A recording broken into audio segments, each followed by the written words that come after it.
Breaking news, breaking news. Shooter has been identified. But who is this guy? This is 23-year-old Hunter Nadeau. This is the individual that opened fire on innocent people at Meadow Country Club, Nashua, New Hampshire, right across the border from Massachusetts. Saturday night, one person dead, multiple people injured. According to witnesses, he yelled out, "Free Palestine." And then someone there hit him over the chair, and he got scared off and ran away. Eventually caught, arrested, charged with second-degree murder. He has court today. But his mugshot, I'm going to show you his mugshot. He looks a lot different in his mugshot than he does in numerous pictures with longer hair. Now, they're saying that this guy is a former employee. We're going to learn more possibly today when he goes to court. He goes to court today. Now, authorities gave a press conference with some details, but they're not confirming anything about the Free Palestine yelling that he apparently did. According to witnesses, they say he yelled "Free Palestine" and about children being free. Now, let me give you some information about this guy. I got some pictures. We want to know who these criminals are. We want to know who these terrorists are. Is this Antifa? Is he Antifa? Is he part of a trans-Tifa movement? Is he part of the Free Palestine movement?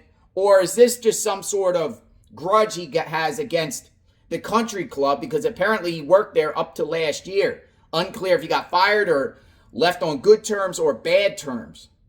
Now, the media is talking about this, and authorities gave a recent press conference I want to share with you, and then we will further discuss. Check it out. This morning, a New Hampshire family is remembering the life of the husband and father who was killed in Saturday's shooting at the Meadow Club in Nashua. Rob DeCesar was 59 years old, and today the suspect accused of killing him is set to be arraigned on murder charges. And investigators say 23-year-old Hunter Nadeau was a former employee at that country club.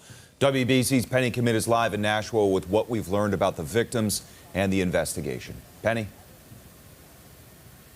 Paula, Chris, Robert DeCesar, we're told, was simply eating dinner with his wife and his daughter when the shots rang out. We're told that the 59-year-old father of three loved to golf and play pickleball. He was actually preparing for his daughter to get married in November. We spoke with his mother, who says he died trying to protect his family. He saw what was coming and he turned around and went for him because his wife and daughter would have been next. I mean, that's where he was aiming. And that's the kind of guy he is. I think anybody would think, what would I do? But I'm very proud of him. DeCesar was one of three people shot at Meadow Country Club Saturday night when police say 23-year-old Hunter Nadeau opened fire around 8 p.m. One of the victims, like DeCesar, was a patron. The other was an employee working a wedding that was going on at the time. Witnesses tell us the gunfire stopped when someone hit Nadeau over the head with a chair and he fled the scene. A motive has yet to be determined, but according to the New Hampshire Attorney General, the shooter used to be an employee of the country club. He stopped working here about a year ago, but officials did not disclose whether he was fired or if he quit. Some quick and selfless actions of patrons in the restaurant. This ended up being a fairly contained event.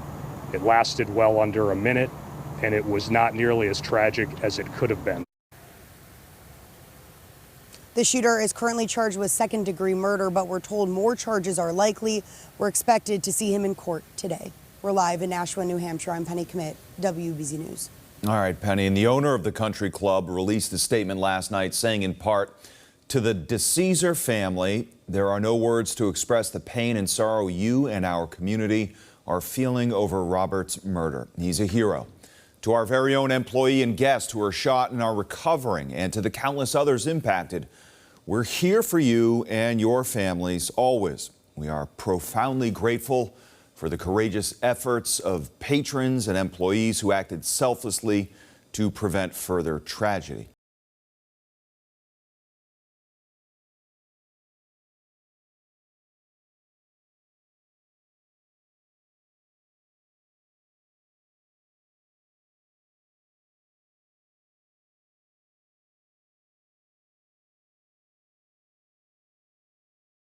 joined here by Nashua Police Chief Kevin Rourke, and we're just here to provide a few updates on our investigation into the tragic shooting that took place last night here in Nashua at Sky Meadow Country Club.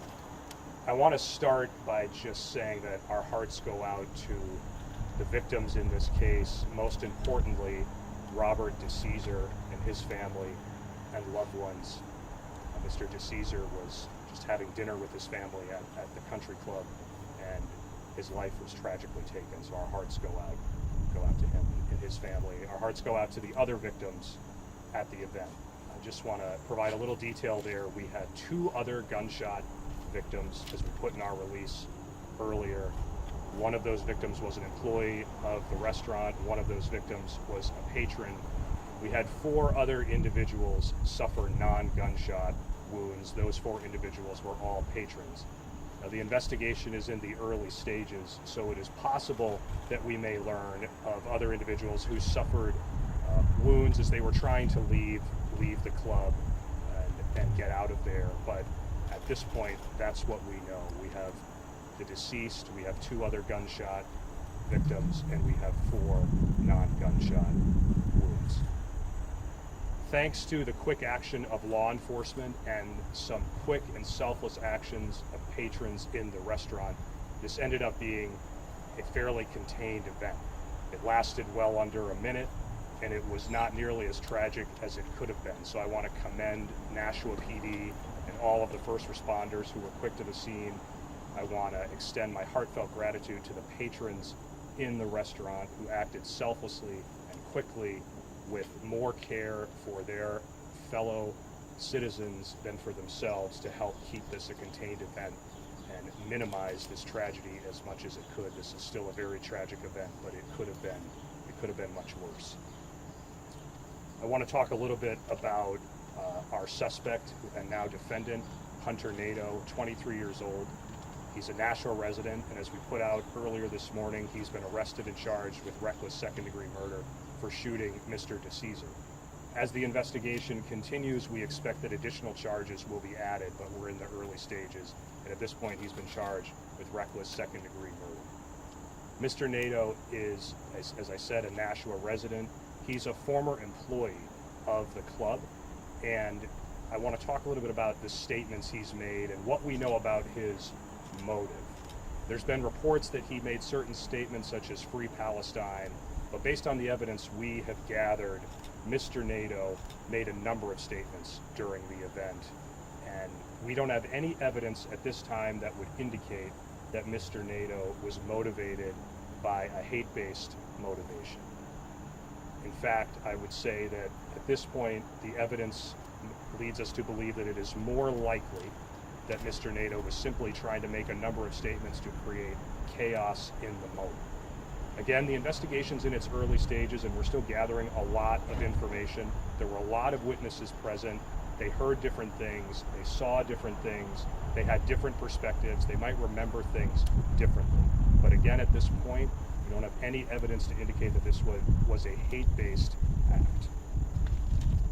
An autopsy will be conducted tomorrow for Mr. DeCesar by the chief medical examiner, and we expect that Mr. Nadeau will be arraigned in Nashua District Court by WebEx. At this point, we believe that arraignment will take place at 1 p.m. The court could always change its schedule. I want to re-emphasize the great work that law enforcement and first responders did last night, both Nashua PD and many other agencies who came to the aid of Nashua PD. I want to again commend the selfless acts of courage by the patrons in the restaurant who, again, put aside care for their own safety and worked to intervene and stop the shooter and keep this a much more contained event than it may otherwise have been. The governor has been briefed. We've been briefing the governor all night, so the governor and her team have been briefed on this, and they are aware of the details, and we're in close communication with them. I know she is monitoring this closely. Other state leaders have been kept informed and are monitoring this investigation and this situation. Just want to close by saying I know this has been a really tough last half day or so for the Nashua community and the state and all of the victims affected. Again, our hearts go out to them, And we're going to continue to work to gather information, gather evidence, and get to a point where we understand the motive behind this tragic event. We're still in the early stages. I can't emphasize that enough. We're still in the early stages. We're less than 24 hours in, but we're going to keep working. We're going to keep gathering the evidence and the information to try to identify what the motive was here. With that, I'm going to turn it over to Chief Rourke for a couple comments, and then we'll take questions. Thank you. Good afternoon.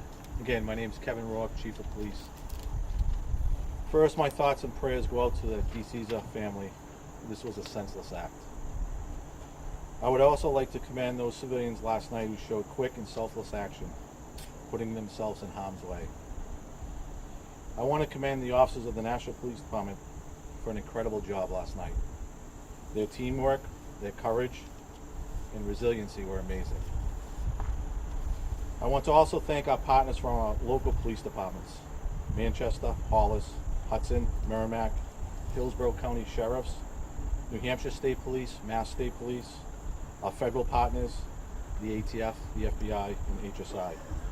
We also worked hand in hand with AMR, National Fire Rescue, and the Emergency Management Office from City Hall, who were very instrumental in this investigation. If I forgot an agency, I apologize in advance. This was an incredible response from our officers and our partners. These officers relied on their training. We train a lot. We train for events like this. You have a different amount of information being reported to you. Put yourself in their shoes. You were told there were multiple shooters on a golf course in the dark, wooded areas, residential area, and then the venue. They responded quickly, swiftly, and effectively. Within 30 minutes, these officers were able to find someone and detain them who ended up being the suspect. That is remarkable. Of events like this you see around the country or the world, to find someone in 30 minutes is pretty effective, pretty efficient, and they did it safely. At this time, we would take questions. I'll end my statement at that point. Hey, General, you talked about he was a former employee at Sky Meadow. You believe he was targeting someone, and did the victim stop that?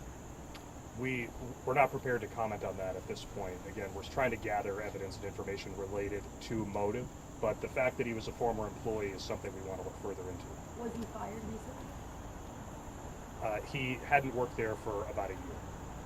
I'm not familiar with his employment status when he left. The employee that was injured with the gunshot, can you go into more detail about his title at the restaurant? Was he a manager? I'm not going to go into more detail on that at this time. Can you expand on some of the statements that you said that he also said in addition to Free Palestine?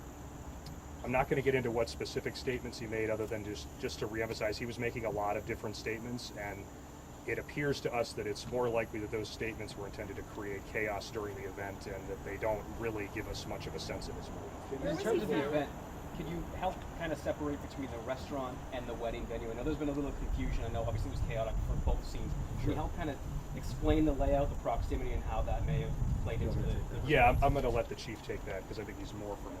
Sure, if you're familiar with the venue, as you come in, there's the reception halls, banquet halls onto the right-hand side. The first gentleman that was shot was, if you want to call him a host, but he was working for, I would say, the wedding venue as a host out here in the hallway by the bathrooms. The further incident, the next shooting, was in the Prime restaurant. Did the suspect ever go into the wedding, or was he contained to the restaurant? We don't have that information. It's still, like the general said, it's still ongoing. We're still learning things up to the minute. Chief, you credited law enforcement. Can you walk us through his arrest? Like in that 30 minutes, where was he arrested? Did he try to get away? No, he did not get away. He was cooperative. They found him in a nearby neighborhood. But again, put yourself in the officer's shoes. You think there's two out there. It's a very dangerous situation, so tactics have to come into play. But they did find him in a nearby neighborhood. Was he still armed? I'm not going to answer that question right now. The two gunshot victims, we heard that one of them was right now? One of them is at Mass General, and they are critical but stable. One of them was airlifted. Yes, ma'am. Can you talk about the resources used by law enforcement throughout the night last night that helped them find the suspect? Sure. There was many resources: Mass State Police, New Hampshire State Police, our own units, our own specialty units, the drone unit. Those things were up in the air pretty quickly. In law enforcement, we're all one entity, right? So we develop partnerships and that brotherhood, which is taught from day one. And I can't thank the other agencies for the mutual aid. The quick, swift response was incredible. In fact, overwhelming, because I couldn't answer all the calls at once. But everybody just called, they wanted to help, and they came and helped. And that is a big, big scene. You have people going everywhere, and you're trying to figure things out and process information as things are coming in. So it's a very difficult situation to process, but I can't commend our officers enough for what they did. Did you have lockdowns and a lot of people, especially elderly, live in the Huntington Migrant Place, and not to mention Sky Meadow? Were they placed in lockdowns briefly? They were not, and like I said, I guess you can call it controlled chaos at that point, and the quick response of once we were able to figure out there was one shooter, and we had detained one, I didn't feel it was necessary to do that, and plus you're dealing with all the injuries, the witnesses at the scene, and then where we put them up at National Fire Rescue on Spitbrook Road, so you got to get a lot of assets in there and a lot of people in there. How long was he inside the restaurant, inside the venue, and did he engage with anybody as he left? That I don't know. You don't know how long he was inside? I don't know. Where did the initial confusion come from about two shooters? Was it through 911 calls? I don't know. I know that was put out there, and we're dealing with information, and you got to discard the erroneous information and then the facts, right? So we're trying to get to the facts. Through video pretty quickly. Yes. Was Nadeau familiar with National PD and vice versa? Was he on camera? Did you know who he was? Had any dealings with him in the past? That I don't know, sir. I don't know. He had Do you no think record? his political beliefs played a part in this? Again, we're still gathering evidence and information related to his motive. We don't think the statements he made lead us to any particular motive, but again, we're in the early stages. So depending on what we learn as we look at the evidence, look at the info, we may change our determination. Do you know how many people were in the restaurant, the wedding? How big of a wedding was it? I don't know at this time. We are working on getting people back their property that was left at the wedding, so we're looking to get the list of the wedding, so I think we would find out then. Information that I have right now, I don't know how many. The weapon was a handgun, correct, that he had, the suspect had? Yes. Was it his We're hearing from handgun? witnesses too that people opened up their homes on the property and let them shelter in place while this was going on. Just kind of your reaction to that and what you're hearing from the community in the vicinity, the immediate area that stepped forward. Honestly, I haven't heard that yet. It's a great community. That is a great area, so I wouldn't be surprised if that's true. So, but firsthand, I don't know that for sure. Did he have a license for the firearm? As far as ownership and license of the firearm, that's information we're not going to get into at this point, and it's part of the evidence that we're still gathering. Can you please tell us about the other victims? You said 4 other people were somehow hurt. Can you tell us more about those folks? Yeah, the 4 others that we're aware of, that when we think we know, it's 4, that non-gunshot wounds, and those were suffered in the course of either getting away from the event or in the intervention with the shooter. We don't expect that those are going to be life-threatening injuries, but again, it's early, and we can't get into the details of their medical treatment. Are the 2 who were shot both at the hospital right now, and are they expected to survive? We can't get into prognosis on that right now. As the chief said, the employee who was shot was airlifted to a hospital in Massachusetts and is in critical but stable condition. The other gunshot victim, we don't have the details on at this point. Do you know how he left the country club? Was he chased down? Did he run out on his own? We don't have all the specifics on that, and we also don't want to get into that. Like I said earlier, the event itself was well under a minute. But after he left the area of the event, those details we're still looking to firm up. Chief, can you just let people know, a lot of people are watching this live, what to do if they were in the restaurant or in the wedding and their cards are there, their belongings are there, etc.? We are posting stuff on Twitter. We will keep you updated once we can get them their stuff. We want to get them their stuff, so the venue can go on. We will keep you, the public, informed of getting their property back to them. Still active crime scene for the rest of the day? As far as I know. And is state police major crime involved, or are you guys processing? National Police Department in conjunction with the Attorney General's office. FBI still involved? I know you thank your federal partner. Yes. Are they still involved? No. I mean, they're always, we have partnerships with them, so they're always available. Are they here today? No. All right. Well, thank you all. We will provide more information once we have it available. Thank you. All right, Hunter. Interesting. His name is Hunter. Hunter. Hunted. He hunted innocent people. Hunter. What's going on with this guy here? I am JLR Investigates. We are covering this case. We'll find out more when he goes to court. If his court hearing gets, put out there, televised, we'll share it on the channel. We want to know who these people are. We want to know why they do these things. Praying for all the victims there. How terrified. But, it seems like there was a hero in this matter. Got hit over the chair. This could have been a bloodbath that was much worse than it already was. When more information comes out about Hunter, you'll hear it here on JLR Investigates. We'll talk soon. Justice for the victims. Stay tuned.